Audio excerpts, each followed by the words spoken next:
Bien-aimés du Seigneur, plusieurs actes se mêlent dans le récit de Saint Luc que nous méditons en ce dimanche de la vie consacrée. Il y a les offrandes de Marie pour sa purification après qu'elle a accouché. Il y a la présentation de Jésus au temple, puis l'offrande des parents pour le rachat du fils nouveau-né. Portons notre attention sur la présentation de Jésus. D'après saint Luc, en Israël, depuis le temps de Moïse, tout enfant premier-né de sexe masculin devait être consacré au Seigneur. La loi de Moïse faisait obligation au peuple juif de présenter au temple chaque fils premier-né. Il est écrit « Vous offrirez à Dieu tout garçon premier-né et les premiers-nés mâles de votre bétail lui appartiendront. » Exode 13, 12. En plus de cela, le père d'un enfant premier-né devait présenter une offrande à Dieu en signe de reconnaissance pour avoir préservé la vie des premiers-nés juifs pendant la dernière des 10 plaies d'Égypte. Cette dernière des 10 plaies qui concernait la mort des premiers-nés de sexe masculin. En faisant cela, la Bible dit que le père rachète son enfant des mains de Dieu. Le père rachète son enfant à Dieu, à qui l'enfant appartient de droit, puisque Dieu lui a préservé la vie. Dieu en a préservé la vie aux enfants premiers-nés lors de la libération. Donc tous les premiers-nés lui appartiennent, puisqu'il le dit dans sa parole qu'ils lui appartiennent. Alors, pour que l'enfant lui revienne, il faut qu'il rachète son enfant. Le père accomplit ainsi un rite de rachat. Dieu déclare au livre des Nombres, « Tout premier-né des enfants d'Israël m'appartient, tant des hommes que des animaux. Le jour où j'ai frappé tous les premiers-nés dans le pays d'Égypte, je me les suis consacrés. » Alors, pour s'acquitter de cette coutume de rachat de son fils, le père devait verser une somme symbolique au temple.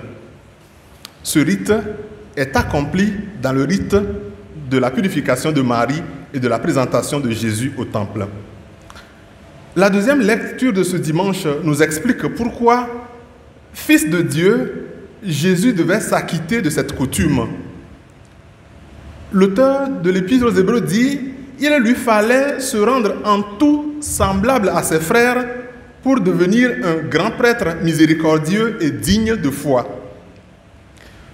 Devenir un grand prêtre miséricordieux veut dire être un grand prêtre selon le cœur de Dieu et en esprit d'oblation. À travers les rites accomplis par ses parents au temple, c'est Jésus qui entre en action comme prêtre et qui annonce son sacrifice sur le bois de la croix. Jésus est un grand prêtre digne de foi parce qu'il est à la fois celui qui offre le sacrifice. Il est l'agneau qui est offert pour le sacrifice et il est le temple où s'accomplit l'offrande. Il ne doit rien à personne, dirions-nous. C'est un prêtre digne de foi qui, au meilleur des cas, donne lui-même pour compenser ce qui manque. Il n'ira pas chercher dans la maison du voisin. Lui-même a pu dire, Jésus, aux Juifs, « Détruisez ce temple, en 3 jours je le relèverai. » Jean 2, 19, il se présentait ainsi lui-même comme le temple où le sacrifice est accompli. Le temple, corps du Christ, église de Dieu, où le sacrifice est renouvelé sans cesse jusqu'à la consommation des temps. Et dans le temple de Jérusalem, pendant la présentation de Jésus, c'est le temple d'expiation qui est offert dans le temple historique. Donc, de la présentation de Jésus est le lieu où on vient offrir le temple de la grâce dans le temple construit des mains d'hommes. Jésus est aussi digne de foi parce qu'il est celui que le prophète Malachie annonce dans la première lecture. C'est celui dont parle le prophète dans la première lecture. Le messager de l'alliance viendra dans son temple, dit le prophète. Il viendra dans son temple. C'est comme s'il prend comme véhicule son temple pour venir. Voilà. Il vient dans son temple, dans son corps. Le messager vient dans son temple. Il viendra dans son temple, pareil au feu du fondeur. Il purifiera les fils de Lévi. Il affinera les prêtres comme l'or et l'argent.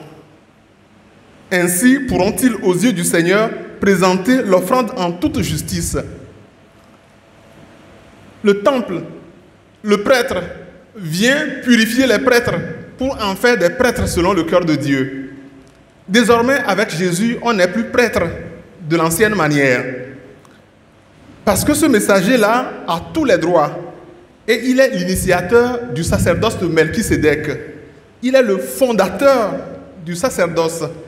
Et c'est son modèle de sacerdoce qui donne sens de sacerdoce à tous les engagements de prêtres. Voilà pourquoi il vient épurer comme de l'or, comme de l'argent, les fils de Lévi, la tribu des prêtres. L'offrande présentée par ce prêtre en toute justice est celle dans laquelle l'agneau sans tache est sacrifié. Celle où l'agneau de la justice s'offre lui-même à Dieu pour payer les dettes de l'humanité. Dès sa présentation, Jésus accomplit déjà les oracles des prophètes qui ont annoncé que le messager de Dieu offrira sa vie pour racheter son peuple. L'offrande en toute justice est celle enfin dans laquelle Satan est vaincu après avoir fait trébucher les enfants d'Ève. C'est pourquoi la lecture de l'Épître aux Hébreux affirme « Jésus est celui qui, par sa mort, a pu réduire à l'impuissance celui qui possédait le pouvoir de la mort. » Il parle là clairement de Satan, le prince de la mort. Et si le sacrifice de Jésus est digne de foi, si son offrande est une offrande de justice, c'est bien parce qu'il vient rendre justice. Il vient clouer celui qui cloue les gens. Sauf ceux qui leur donnent leur cœur, ceux qui leur donnent leur vie pour qu'ils puissent trôner dessus. Bien-aimés de Dieu, comme on le voit, c'est pour nous que Jésus a été présenté au temple. En tant que fils premier-né, il a accompli les rites de son rachat prévus par la loi de Moïse pour devenir le premier d'une multitude de frères et de sœurs et pour nous racheter de l'esclavage de la loi du péché et de la mort. L'Épître aux Romains enseigne que Dieu a condamné le péché dans la chair en envoyant son propre Fils dans une chair semblable à celle du péché. Jésus, en s'incarnant, ne vient pas consacrer la chair du péché. Il vient enlever le péché pour que la chair retrouve sa noblesse des origines, en disant « ne pêche plus » surtout. Romains 8, 3. Et bien-aimés de Dieu, dans le christianisme, on peut dire sans se tromper que c'est Dieu seul qui offre le sacrifice de sang et d'agneau. C'est lui seul. Aucun être humain, aucun d'entre nous ne peut offrir un sacrifice d'agneau et de sang et être un chrétien. Une seule personne, Jésus-Christ, peut offrir ce sacrifice. Donc, dans le christianisme, la seule personne à pouvoir offrir un animal en sacrifice, c'est le Fils de Dieu. Et ne vous fatiguez pas, il n'ira pas au marché, il s'offrira lui-même comme l'agneau. Alors, Jésus a tout accompli à la croix, il a clôturé tous les sacrifices. Nos familles n'ont donc plus besoin de réitérer auprès des féticheuses et des marabouts politiques des sacrifices de sang et d'animaux qui sont incapables de nous sauver. Des sacrifices qui réinstallent dans le temple historique le rideau de séparation que Jésus a déchiré par son oblation. Jésus a payé entièrement le billet de la dette morale dont Satan nous accablait. Désormais, le chrétien n'a plus de sacrifice d'animaux à accomplir, ni chez le marabout, ni chez le sorcier, ni en faveur des esprits tutélaires, ces esprits protecteurs des clans. Car c'est pour que nous soyons libres que le Christ nous a libérés, dit Paul en Galates 5, 1. C'est un véritable déshonneur pour Jésus que les chrétiens aillent baigner à nouveau dans le sang des animaux après en avoir été lavés, purifiés, rachetés par le sang de Jésus. C'est pourquoi Paul écrit « Maintenant que vous avez connu Dieu, comment pouvez-vous de nouveau vous tourner vers ces choses inconstantes et misérables dont vous voulez de nouveau être esclaves comme autrefois? N'allons plus chercher refuge auprès des oracles, n'allons plus chercher refuge auprès des voyants et des sorciers de nos villages, dès qu'il y a difficulté, un avertissement de la Bible est valable pour nous chrétiens. Les anges qui n'ont pas gardé la dignité de leur rang, le Seigneur les maintient enchaînés à perpétuité dans les ténèbres en vue du jugement du grand jour. Celui qui n'honore pas le rang du nouveau sang et qui rétrograde est mis en demeure de changer au plus vite pour ne pas attirer la colère de Dieu. Dans le christianisme, disais-je, il n'y a que Dieu qui offre le sacrifice de sang et d'agneau. Que doivent faire alors les chrétiens? Ils doivent se tourner vers l'autel du sacrifice de Jésus, qui est la croix du calvaire. Ils ne peuvent plus offrir de sacrifices humains. Ils n'en peuvent plus. Ils ne peuvent plus sacrifier des enfants aux puissances des ténèbres pour accroître leur pouvoir ou leur domination sur les autres.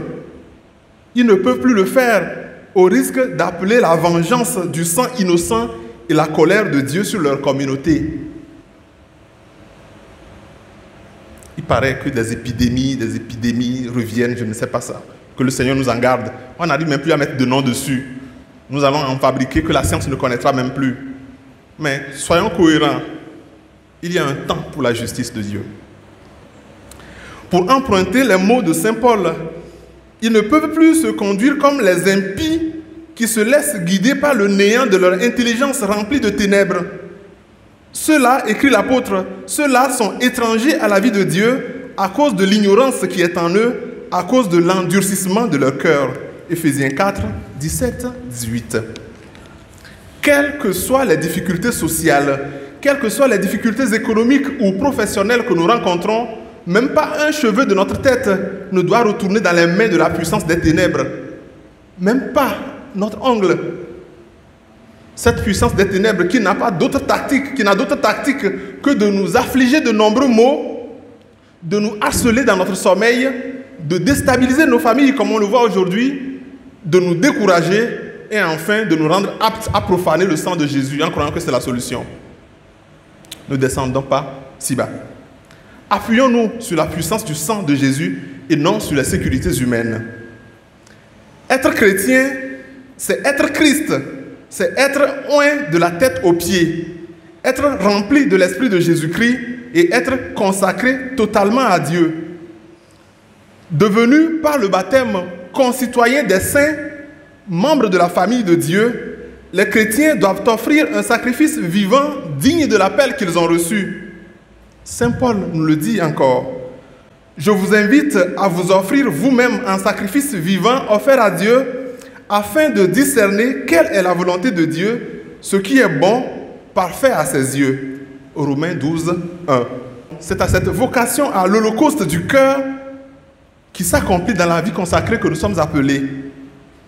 C'est cet appel au sacrifice parfait qui s'accomplit dans l'alliance matrimoniale, dans les différents ministères en Église. C'est à ce sacrifice que nous sommes appelés et chacun doit identifier son chemin et l'accomplir à la perfection à l'image du grand prêtre miséricordieux, parfait, digne de foi. Gloire à toi, Seigneur Jésus. Nous savons que nous n'avons pas à lutter contre la chair et le sang, mais contre les dominations, contre les autorités, contre les princes de ce monde de ténèbres, contre les esprits méchants dans les lieux célestes. À travers l'Eucharistie de ce jour, viens réaliser au profit de ton Église l'offrande accomplie en toute justice sur la croix. Accomplis cette offrande pour la plus grande gloire de Dieu et pour le salut de nos âmes.